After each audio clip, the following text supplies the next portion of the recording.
దేవుని వాక్యంలో అనేక సార్లు దేవుని స్తుతించి యెహోవాను స్తుతించి కీర్తన గ్రంథంలో మనం చూసినప్పుడు అనేక సార్లు యెహోవాను స్తుతించడి, యెహోవాను స్తుతించడి, యెహోవాను స్తుతించడి, ఆయన పరిశుద్ధమైన నామమును స్తుతించడి అని చాలా సార్లు పదే పదే రాయడం మనం చూస్తాం.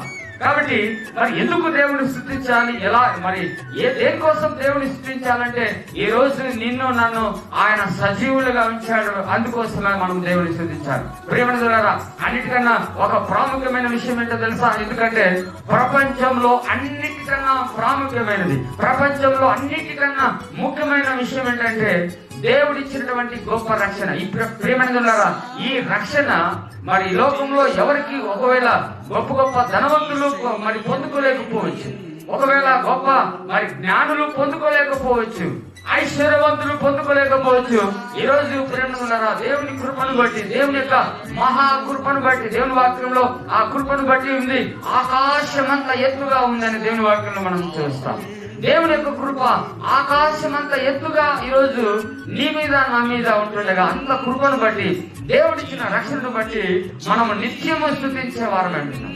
ఆయన చేసిన మేలులను బట్టి దేవుని వాక్యంలో ఒక చక్కటి మాట ఉంది, నా ప్రాణమా యెహోవాను స్తుతించుము, నా అంతరంగమున్న సమస్తమా ఆయన పరిశుద్ధమైన నామమును సన్నిధించుము, ఆయన చేసిన ఉపకారములలో దేనిని మరువకమని దేవుని వాక్యంలో రాయబడింది. ఈరోజు ప్రేమలారా, ఈరోజు నీవు నేను మరి అలాగ స్తుతించే అనుభవంలోనికి, ఆరాధించే అనుభవంలోనికి, మహిమపరిచే అనుభవంలోనికి మనం రావాల్సిన వారు అంటున్నాం. దేవుని చిత్తాన్ని మరి ఈ లోకంలో మనకు దేవుడిచ్చినటువంటి మనకున్నటువంటి సమస్తముతో దేవుని స్తుతించే వారమే అంటున్నాం.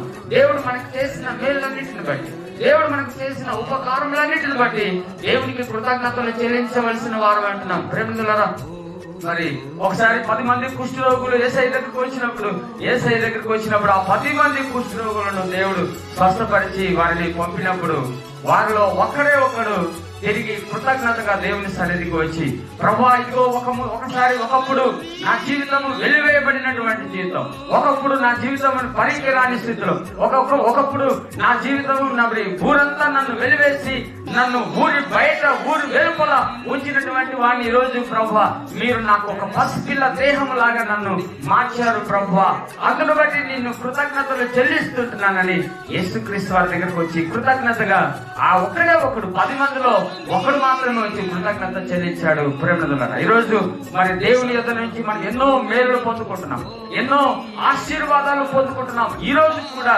నీవు నేను మరి స్వస్థత కలిగి ఉంటున్నామంటే, ఈ రోజు నీవు నేను ఆరోగ్యవంతులుగా ఉన్నామంటే, ఈ రోజు వరకు నీవు నేను మరి సజీవులుగా ఉన్నామంటే కేవలము దేవుని యొక్క మహాకృప అని మనమందరం కూడా గమనించవలసిన వారు అంటున్నాం. అందరూ బట్టి దేవుని స్తుతించాలి. కాబట్టి ప్రేమనులారా, దేవుని సన్నిధిని స్తుతిద్దాం, దేవుని సన్నిధిని ఆరాధన చేద్దాం, దేవుని సన్నిధిని గణపడదాం.